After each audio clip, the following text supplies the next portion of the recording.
Hello, my feral fam. Welcome back. Part 2. I really considered making it like a thing and like dressing up and I don't know, putting a little pizzazz on it. But I decided not to do that. I'm just going to sit in my car and I'm just going to tell it as it is. So buckle up. Hope you don't get your feelings hurt. Because at this point, I don't care. Oh, dang. Look what I got going on here. I'll fix that. Okay. Let's see what we got.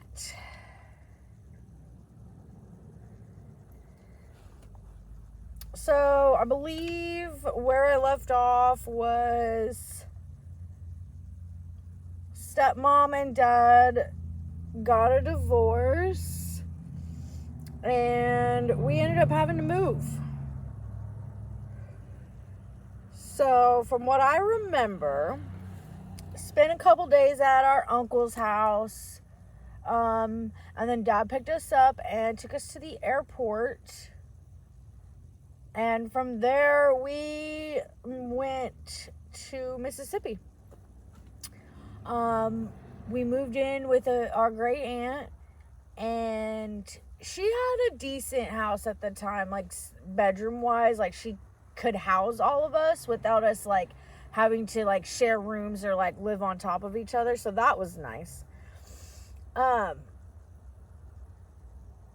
again, new school, new kid, new state, whole thing. And with moving from California to Mississippi came a little bit of bullying, obviously. I was known as like the girl from Cali or the Cali girl or whatever. Kids weren't very creative at the time, so like it was pretty stupid in my opinion. But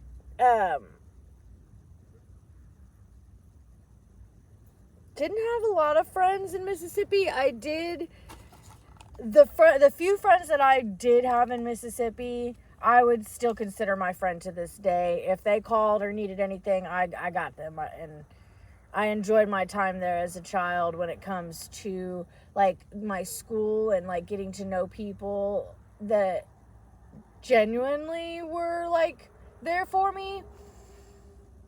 A lot of people, how do I put this? It was either they could be my friend or they could be my sister's friend. But for some reason, a lot of people felt like they couldn't be both of our friends. So, it is what it is. But, I turned 13 while we were living in Mississippi. And I was asked what I wanted for my birthday that year. Oh, normal 13-year-old things, right? No. I asked to meet my birth mother. We had found out that our stepmom was not our birth mom. And so from there, I wanted to at least get to know who she was. At that time, I didn't need to have a relationship with her. I at least just wanted to know who she was. Get to meet her. Hi, my name is kind of situation. So I asked for my 13th birthday if I could meet her. And so my dad made some phone calls, did what he had to do, and she ended up coming down. She ended up staying in Mississippi for a little bit, getting a job, getting a place of her own. I thought, at that time, I didn't think that was, like, even a possibility. So, I was enthused. Like, I was, like, ecstatic by that. Like, I was just like, oh my gosh, I never even thought that this was possible, let alone, oh my God, it's happening. So over time, we got to build a little bit of a relationship with our birth mother. And I do remember my parents sitting us down and asking us how we felt if they would start dating again. And I immediately was like, ew, no. Obviously, it didn't work when I was 3. What makes you think it's going to work 10 years later? So I immediately was like, no, don't do that. And so, thankfully, my mom listened to that time and did not continue to have whatever relationship they thought they were going to have.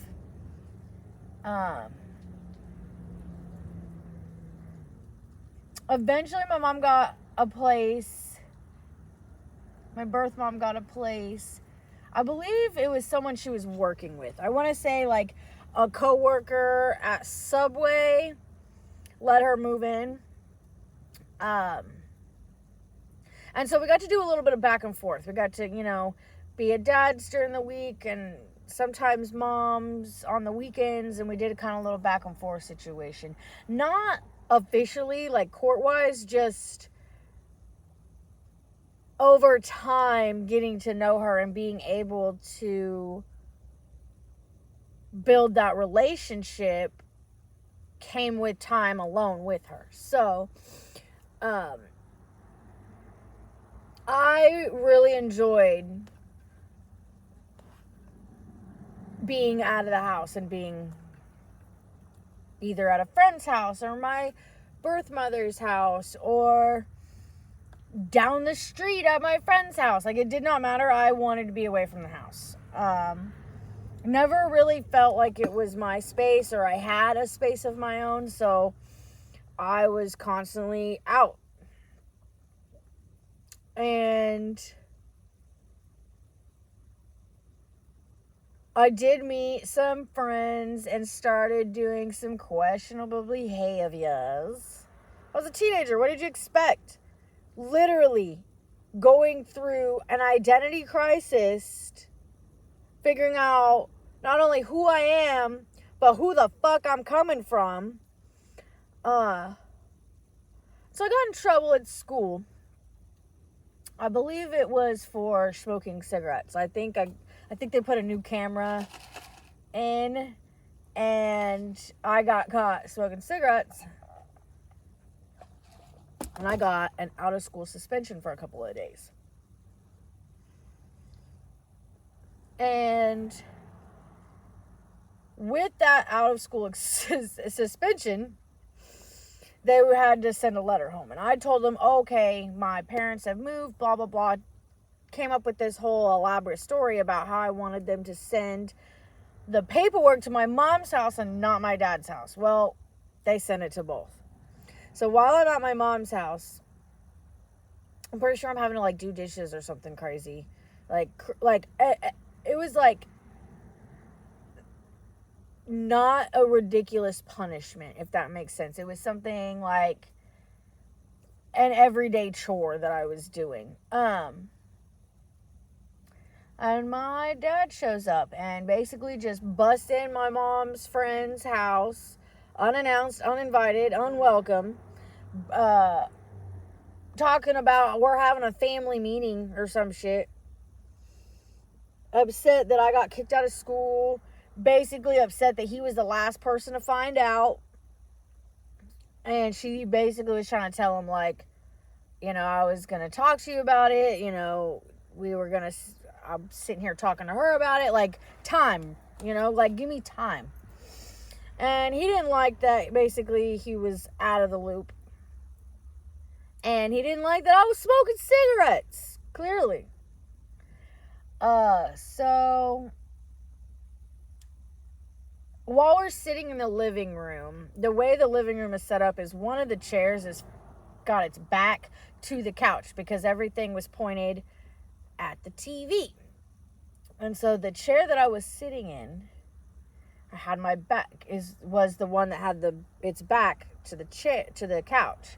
And so because I was not looking at him when he was speaking to me. I remember being snatched up. I remember being like, there was blood everywhere. I remember my mom screaming. I remember my sister helping me into the bathroom.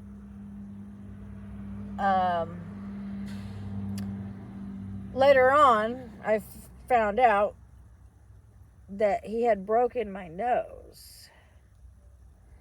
So, let me see if I can.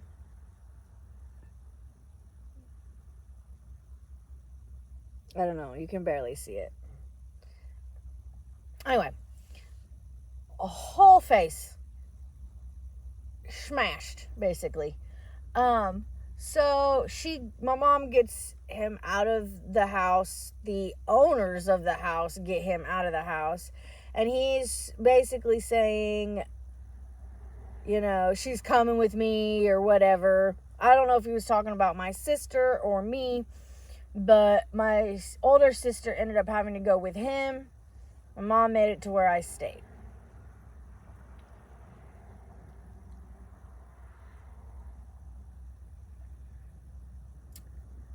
I don't remember if my dad and my sister moved first,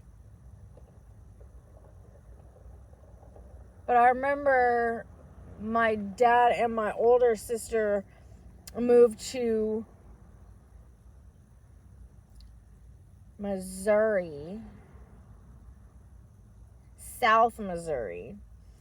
And a few months later, my mom and I had moved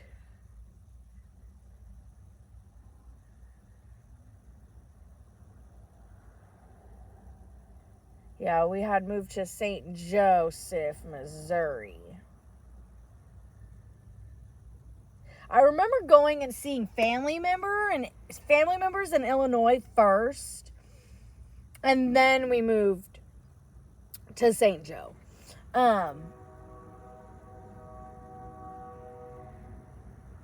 I had a couple years in St. Joe, and then I remember getting in trouble at school for fighting. And I don't understand why this happened, because I felt like my mom never actually sat down and talked to me or even asked me what was going on or how she could help or any of that. I just remember my dad showing up and being like, your mom can't handle what it takes to basically discipline you or raise you or whatever they decided.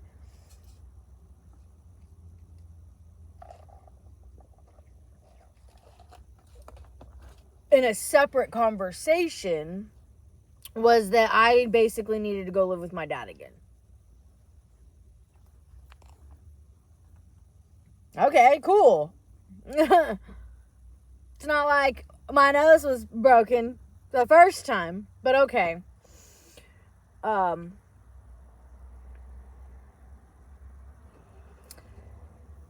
was so much that happened in Mississippi that so many people don't want me to talk about. Like, I know for a fact that so many people don't want me to talk about it. Maybe because of their avoidance, I don't know. But I need to talk about it. Not only did I get my nose broken, but I remember one of my punishments for fighting with my sister, which is pretty common. I have 2 children. But one of my punishments was to be duct taped and tied together and left outside. And I just don't understand how anybody would do that. I don't care if it's a team building exercise. I don't care if your kids are molly-whopping each other.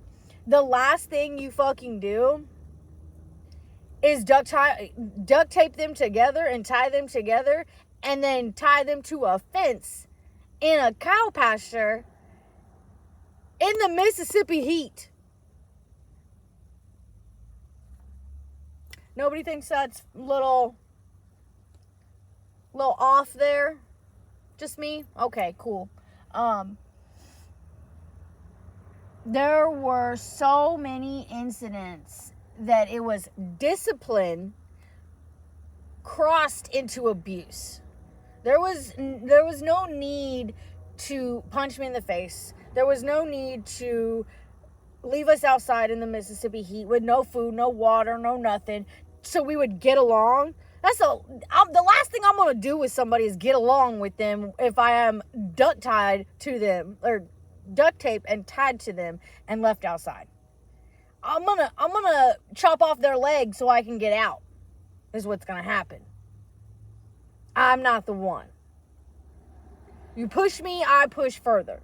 So, did it work? No. Did we stop fighting? No. We're sisters. Did that help any conflict resolution for further arguments? No, it didn't. It created trauma. It created a sense of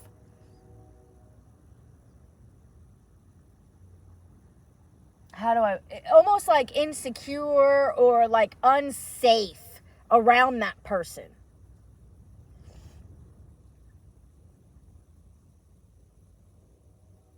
And so many people knew things were happening and did nothing. Either out of fear for their own self, like so that they didn't get the abuse pointed at them, or honestly, I don't know any other reason other than so you guys could protect yourself. That's the only logical reason I could have. But so many people watched so many fucked up things happen and did nothing and said nothing. And they just allowed it to happen. And like I said, either out of fear for their own safety, or I don't know. Like, I seriously cannot think of another fucking reason. So, my mom can't handle me. I'm probably like 14, 15 at the time. And I get into a fight at school. I get I think it's like a week's worth of out of school suspension. And I did have to switch schools because they had like this little thing where they're like, if you get in trouble with certain things, you're not allowed to, like, you only have so many chances at certain schools depending on what kind of school it is. And so basically I had to go to like a regular schmegular school, okay? I had to start taking the bus. I had like just everyday public school. So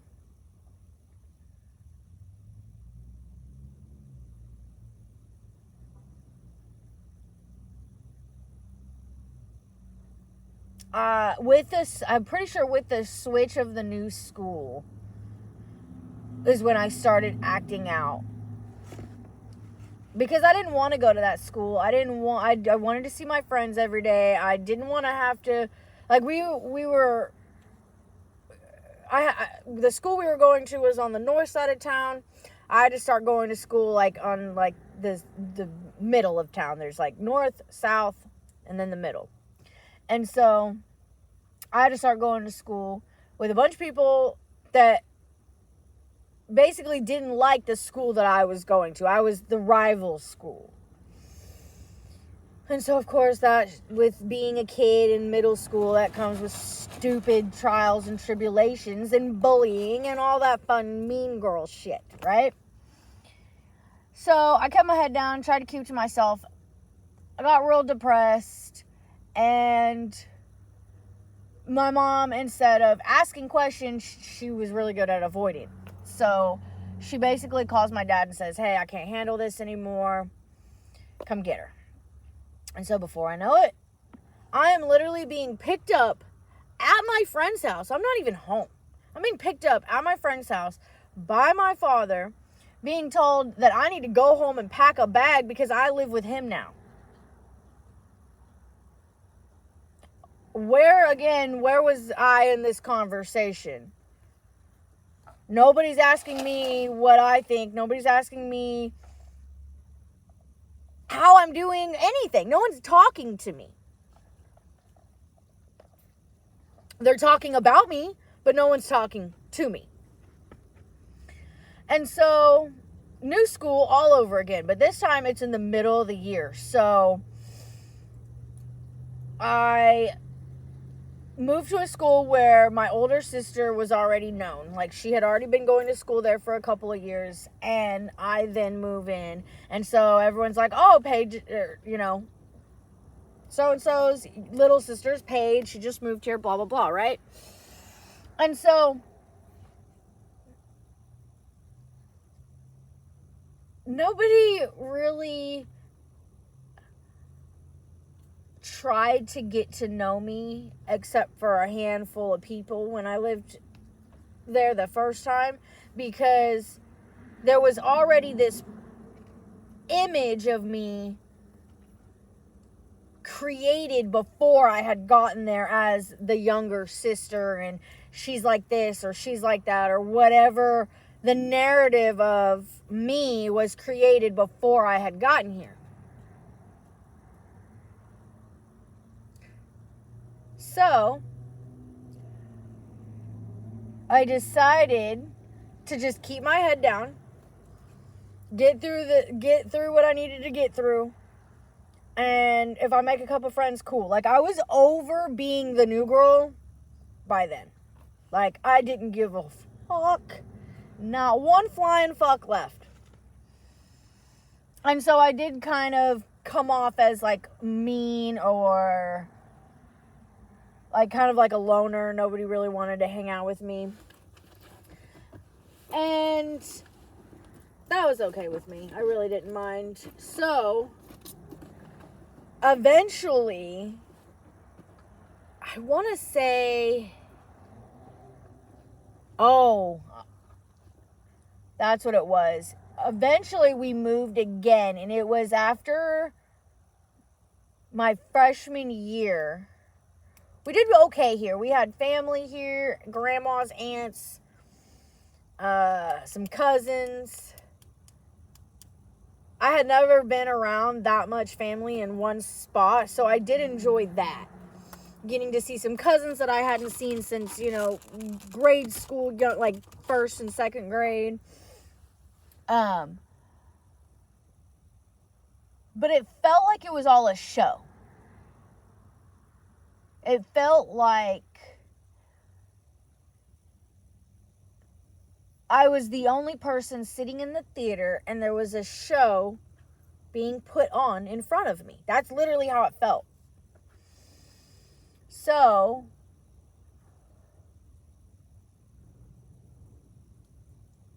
I quickly realized there was a way to behave or a way to be, and that was that show that I was watching. But in reality, behind closed doors, it was different. I was seeing everyone take their mask off, and that was wild to me. I really didn't know how to react. It felt like this is how you are, and then when nobody's looking, this is how we're gonna behave. It was very, I don't know how to explain it. I was seeing people manipulate loved ones at a very young age and not knowing exactly what that was. Somebody was always benefiting from something. And eventually came home from school, and I was told, we're moving again. This time, my sister did not want to leave. She had kind of built herself a life where we were at. She had a boyfriend. She had plans. Her plans definitely didn't include moving to the next location with our father. So, in the middle of the night, my great aunt and my aunt helped my older sister sneak out of the house and basically hide because she was so close to being of age that she was basically trying to wait until she was of age so that she didn't have to go anyway. So when the moving day came, it ended up just being my father and I that moved. And we moved to Tennessee because he was dating someone he had met online from, I'm assuming, from what I gathered, it was he went to grade school with her at some point in their childhood and then reconnected later on through social media, and then we're trying to figure out the dating situation, and he wanted to move down there to see if it would work. So we moved down to Tennessee.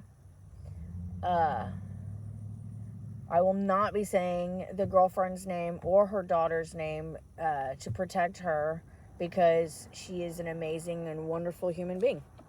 And I would not be standing here today if it wasn't for her. But our good times in Tennessee were short-lived. Let's just put it that way.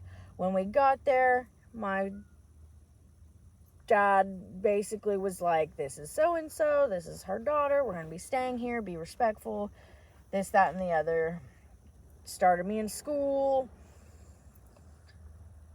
It was a lot. It was a lot of new start-overs. Over and over and over again. I was starting over in new place, new people.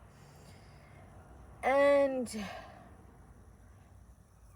it seemed like every time I moved, I lost a little bit of page every time I moved. And I was starting to realize this. Like, I was like, this is chipping away at me. Every time I do this, this is hurting me.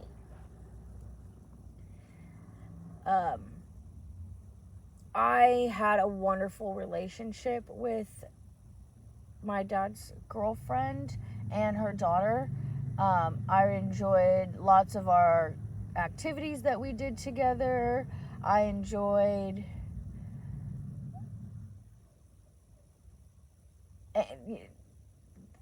I don't want to say a whole lot because I want to protect these people. Let's just say that when we did have time together, it was good. And eventually, my dad could not keep his mask on anymore. And I still hadn't gone to therapy to work on his emotion regulation or any of that. So, of course, it started to show up in their relationship, and it started to get a little rocky, and I could tell that he was starting to take it out on me. Like, if they weren't having a good day, he was very snappy, very just unable to contain it. And one day, it escalated. And I thank whatever source out there for having her there in that moment. He, in front of her and her daughter, he started physically abusing me. He started choking me by the hood of my jacket to pull me out of the car. When he did get me out of the car, he was dragging me across the parking lot by the hood of my hoodie, and dragging me up the concrete steps. And I just remember her screaming, she can walk. Why are you doing this? What is going on? Like, very much confusion, 100% on her part. And eventually, when he did let me go,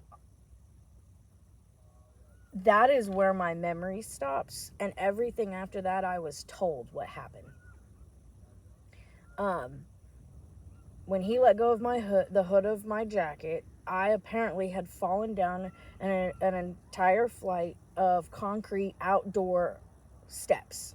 Basically the outdoor steps that you see going to apartment complexes. I had fallen down all of them and busted my head open. They called 911. I was sent to the emergency room. I was in a coma. She had my father arrested at the time, and then she signed up to be a foster parent that day in the hospital because I was not going to be able to go home. I was going to be put in foster care. So she signed up to be a foster parent for me to be able to go home. When she did that, she called my birth mother. She called friends that I had at the time to basically rally around me, support me, do whatever they needed to do. I ended up not going home. Here's the part that was shitty. I ended up not being able to go home to her home because it was listed as his place of residency. So I had to get approved to stay at my friend's house, which was right down the street, with her being my foster parent supervising that. So I couldn't even go home. She was able to make sure that I had everything that I needed and went from there. We had court not too long after that.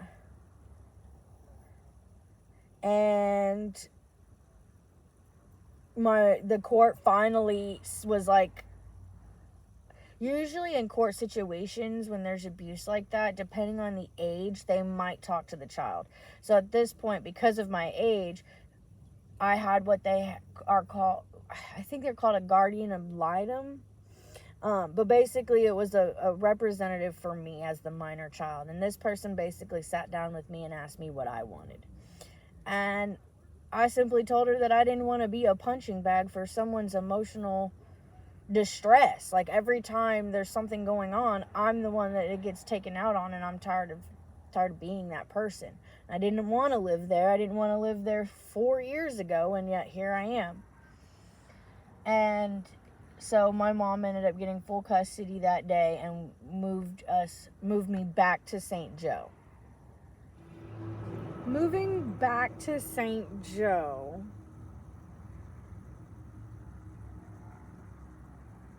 was not what I expected. Let's just put it that way. I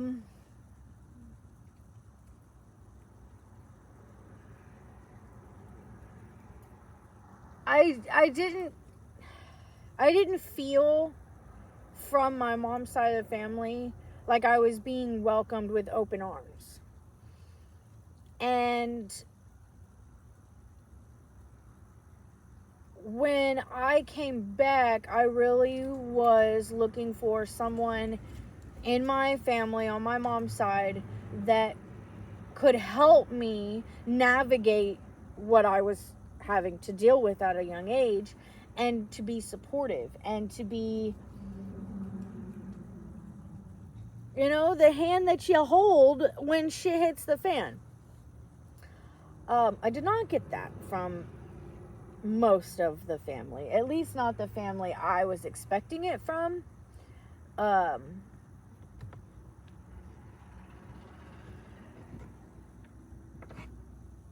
person that ended up ultimately showing up, showing out, and being the ultimate badass, baddie, fucking queen that she is, it ended up being, it would have been like my second cousin's baby mama, I think is the correct terminology and relations. It's like my second cousin's mom. And she's not even blood family. She was, so to speak, married in, but without the marriage. And not knowing at the time, my mother and her had, from what I understand, a friendship that kind of resembled like a sisterhood.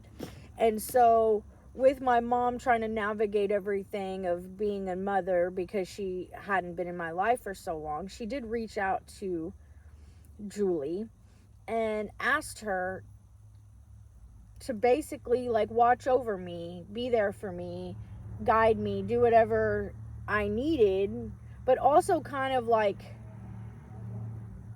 report back to me situation.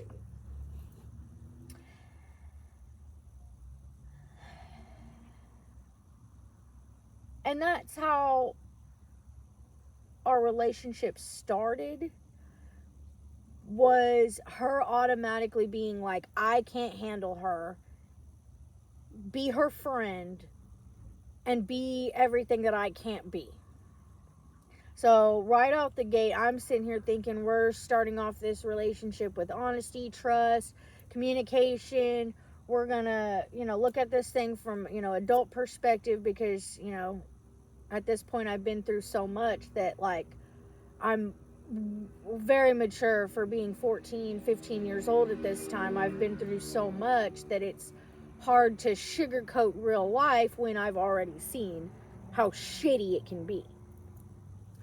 And so instead of communicating with me, she asks her friend to do it for me, to do it for her. And throughout the years, Julie and I have built our own friendship that is special and unique in its own way. And none of the good from that relationship ever came from support of the family, even though my mom and everyone else is like, oh, we can't handle Paige, do it for us. And then when she has a good relationship with me and is actually helping me through a lot of things, they don't like it. They don't like that we're, in their words, up each other's asses, or doing the most is a big one everyone like to use.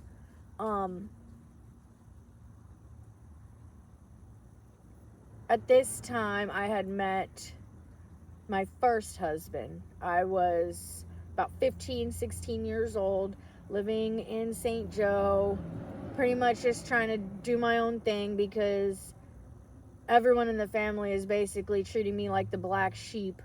They don't want to help, but they also got everything to say about how I'm handling it, even though they're not giving me any guidance or advice. So I married young. I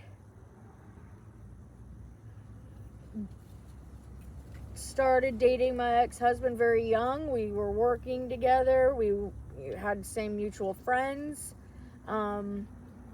Would go to house parties together, like delinquent teenager shit.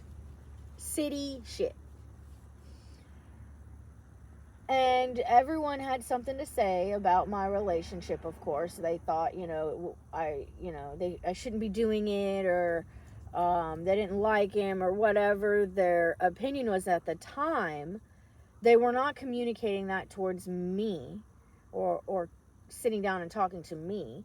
They were talking about me.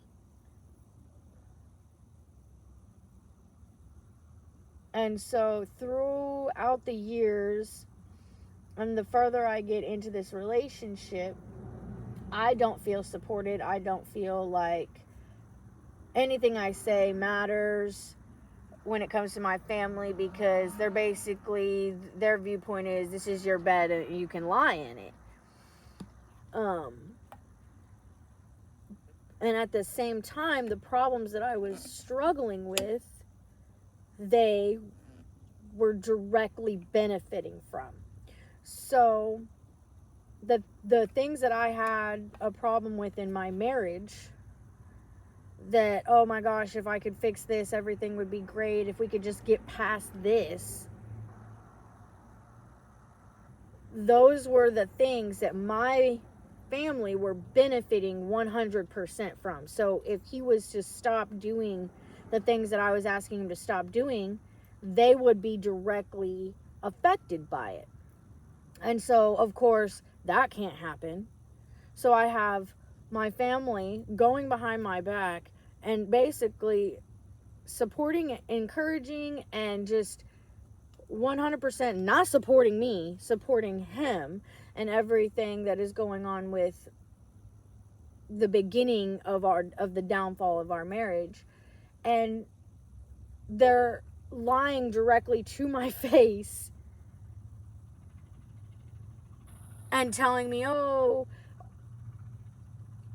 you should have known better, or this is what you signed up for, or just whatever bullshit supportive conversation we were having. They were never actually being fully supportive because they knew that if I was to actually go through with it, they would suffer.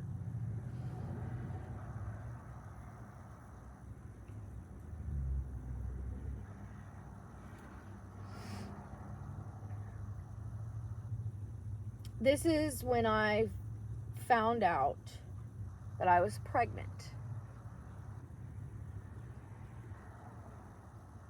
I had been with my ex-husband for a few years at this point, about 5-6 years. And I worked in a overnight in-home care facility situation. And this worked out perfectly for my ex-husband because, like, those things that we were talking about earlier, criminal activity. Okay, I was asking my husband not to do criminal activity that would potentially jeopardize me, our lifestyle, and everything that I was currently working hard towards. I had worked in an overnight facility for like in-home care. And this was very beneficial for my ex-husband at the time because those problems that we had talked about that were essentially the downfall of our downfall of our marriage was I was asking him not to do criminal activity in my vehicle while I'm at work. I seriously thought this was a simple ask. I didn't think it was too much to ask for. And he was basically out doing whatever he wanted that day or that morning. And I was calling him, basically telling him, like, I'm done with work. You need to come get me. By the time he picks me up, I'm mad. I'm hungry. It's been a long night. I'm ready to get something to eat, go home, and go to bed. And so we go to Denny's. And we have breakfast. Of course, we are arguing or not having a good... This is not like a beautiful date morning breakfast situation. This is shoving food in my face and trying not to stab him with a fork at a restaurant because I'm being belittled, manipulated, talked down to.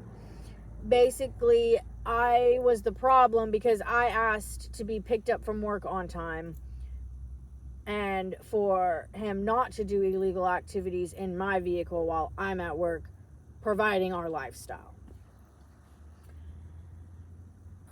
We eventually leave Denny's and I drive and I get on the highway to go to our house, and he starts going on again, arguing, yelling, punching the dash, trying to open the car door while I'm driving down the highway, so I have to lock all the doors. And when I locked all the doors, that set something off in him, because at that point, that's when he started basically putting his hands on me while I was driving our vehicle. And honestly, it wasn't even our vehicle. It was his mom's vehicle at the time. But I was trying to show responsibility because we were living with his parents, and I didn't want to lose the opportunity to have the vehicle because eventually we would be able to buy it from her when she got her new vehicle. And no, that did not happen. While during the physical altercation that we had, I wrecked the vehicle. I lost control of the situation very quickly. And when we did wreck the car, I had gotten smashed where the metal medians are, where when there's a bridge over a highway where the middle of the bridge is, usually they have metal medians so that when you go off the road, you don't hit the bridge, you hit those metal medians. And so when I had wrecked, I had gotten the driver's side of the car smashed up against that metal median, and I could not open my door. I could not get out. This man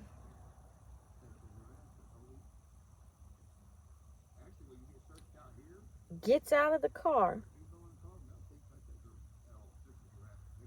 and takes off running and leaves me there in his mom's vehicle after he had physically put his hands on me and caused me to wreck the car. Left me there. I didn't know what to do, so I called his father, because everything's in his name when it comes to like insurance and everything. So I call him and I tell him that I am sorry, but I wrecked the vehicle and that I need him to, come to the scene where I'm at.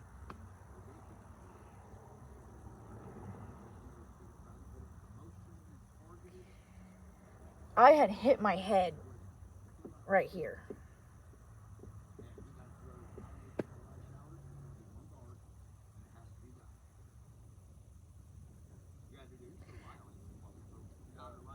And because of my previous skull injury, it was mandatory for me to go to the hospital and have a full CAT scan done and x-rays and stuff of my head to make sure that pieces of my skull were not breaking off into my brain.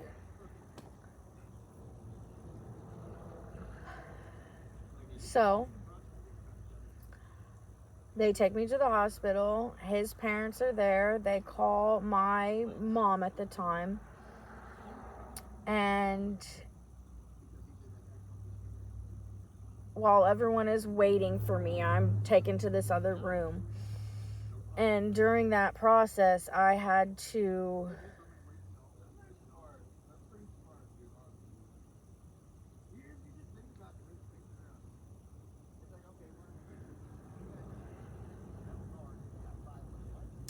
take a pregnancy test because of the test that they were doing. They needed to make sure that they needed to know if I was pregnant.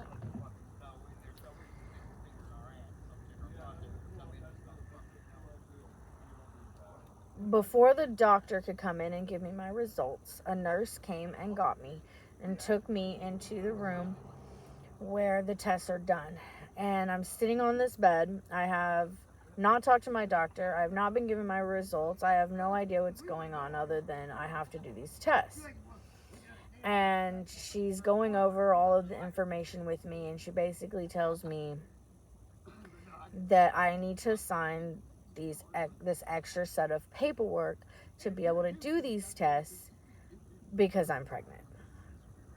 And at this point, my doctor is running into the room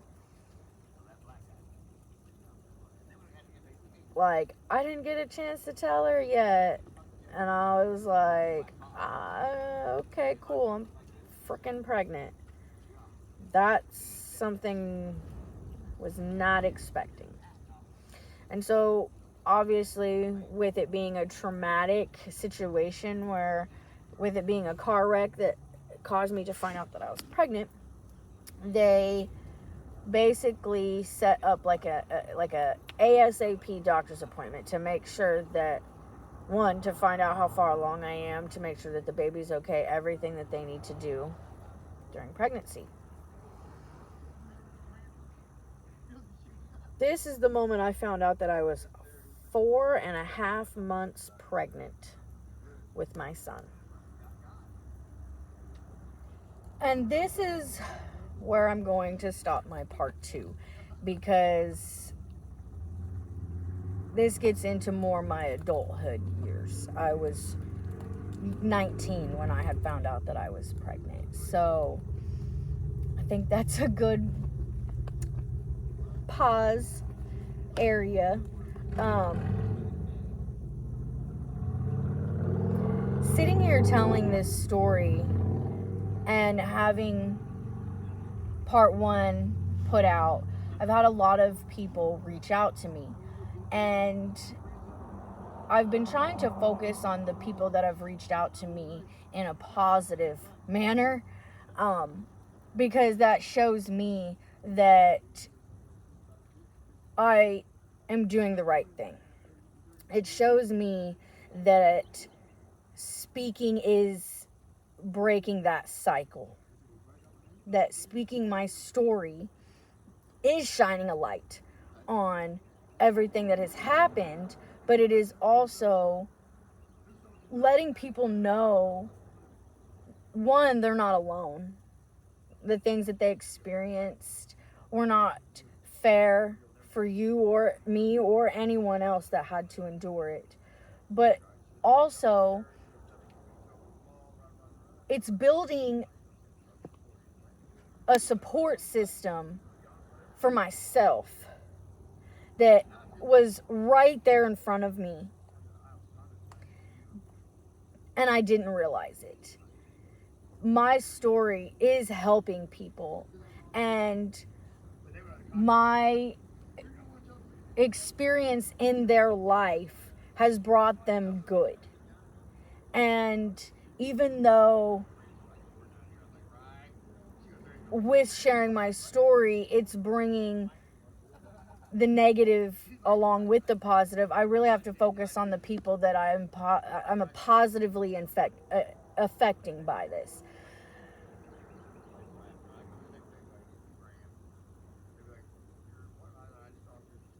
The day that I published my part 1, I had 2 specific people reach out to me. My father had showed up to the tattoo shop that I am a body piercer at. Basically wanting to have a sit down, to have a conversation. To me, timing is everything. There is no coincidences. And like I said, I won't be having sit downs and I won't be having conversations about this because I'm going to be 31 years old, and you've had plenty of time to do what you need to do to be able to move on from this. And you've chose not to. You've either chose to ignore it and pretend like it didn't happen or it didn't exist in your world, or in one incident, you want to point fingers and you want to pretend like you're not involved. I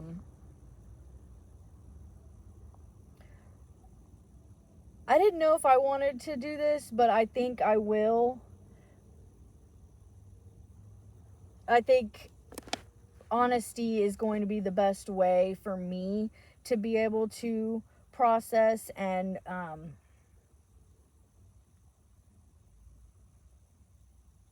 heal from everything that has happened, but also everything that is currently still happening, because I cannot continue to I can't continue to heal all the things from the past, but then my future still be a constant repetitive cycle where I'm constantly having to heal from things. I want to be able to live this beautiful life that I have been given, and I want to be creative. I want to be able to bring magic into this world and not be known for the things that have happened to me, But you also have to acknowledge that without these things happening, I wouldn't be who I am today, and I wouldn't be in the position that I am in now and being able to help others. So I'm going to be reading a text message thread that I received from a family member. As soon as I had posted everything, they commented on the video, was like, hey, please call me, and called me 1, 2, 3, 4, 5, 6, 7 times. And I said, what do you want?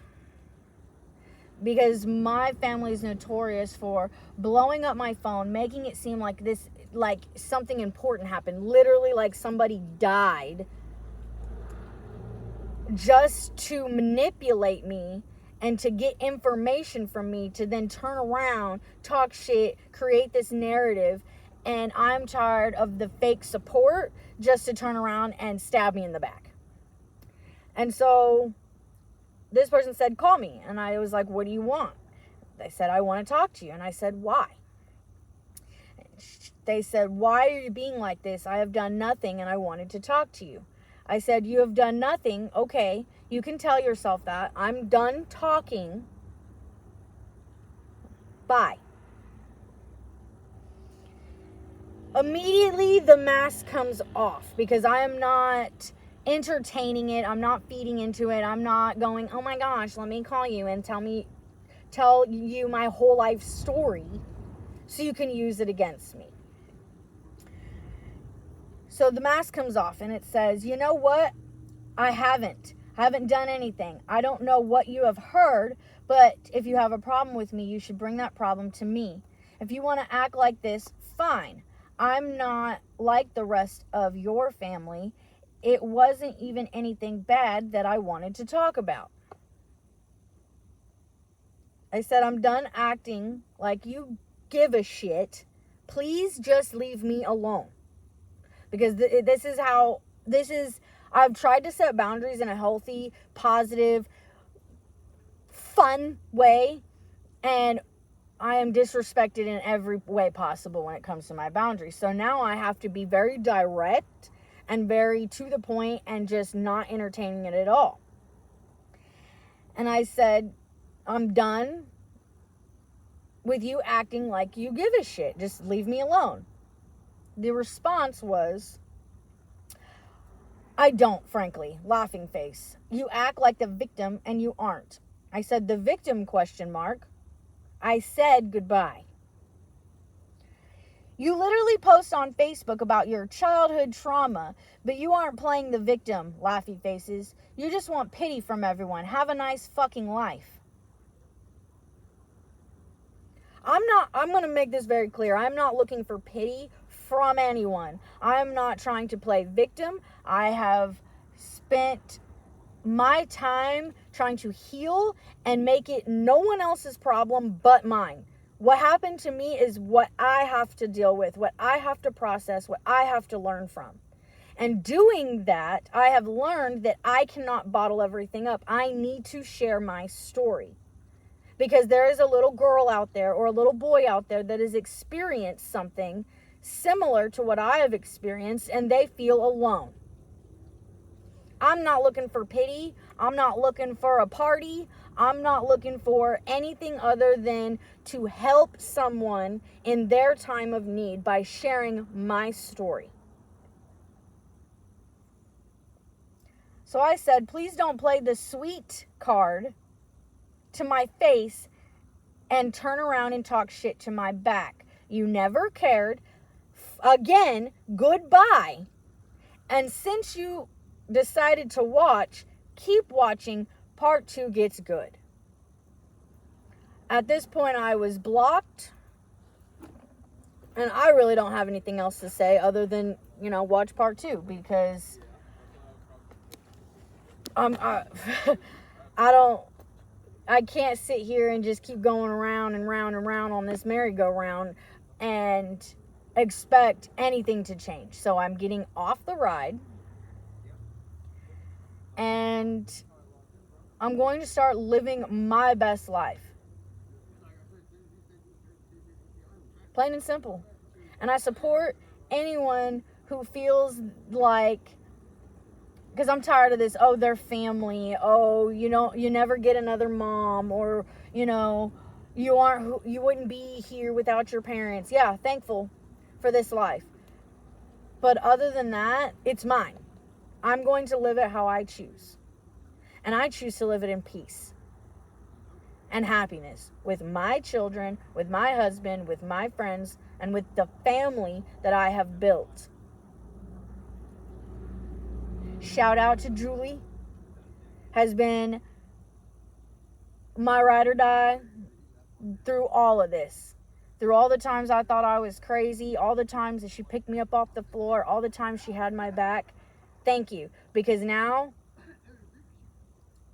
everyone's mask is coming off, and now they're all going to see that just because someone is blood does not mean you have to defend their horrible actions. I'm over it.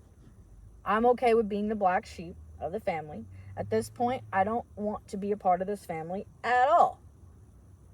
There's a handful of people that have shown me that they accept me and are there for me and want nothing but the best and for my safety. And that has pushed me to have the courage to continue to share this story. It has encouraged me to fulfill my dreams of becoming a body piercer. Without the support from my shop family, I wouldn't be able to have this lifestyle that I have wanted for so long. Goals are being checked off the list.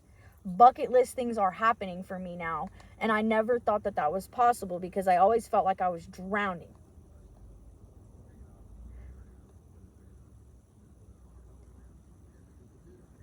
So if my light shining so bright bothers you, get some shades, because I'm not going to stop. Feral fam, I'm here for you. I want to hear your stories. I want to hear your spiritual awakenings. I want to hear your feral night out on a Friday night with your family, with your friends, with your people.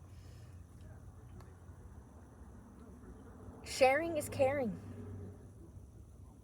And I'm going to start incorporating that in this healing journey. Because like I said, silence keeps the abuse alive, and speaking it stops it. Well, Feral fam, you know where to send it. FeralFrequencyPodcast at gmail.com. You can submit it anonymously if you want your story read anonymously. Just put that in there. If you don't mind, just share your story. Share what you want to be heard. If you want your voice heard, but you don't want your face seen, I understand. Everyone has their pace of what is comfortable when they are healing. So if you do want to share your story, but you're not ready for the world to see your beautiful face, that is okay too. Please just email me what you want shared, and I have no problem doing that. This is a safe space for everyone to share, to heal, and we're going to raise our vibrational frequency together. Stay tuned. Part 3 gets more into my adult years and how my abuse as a child started to sprinkle in my marriage and my adult years and into my early motherhood. So yeah, stay tuned.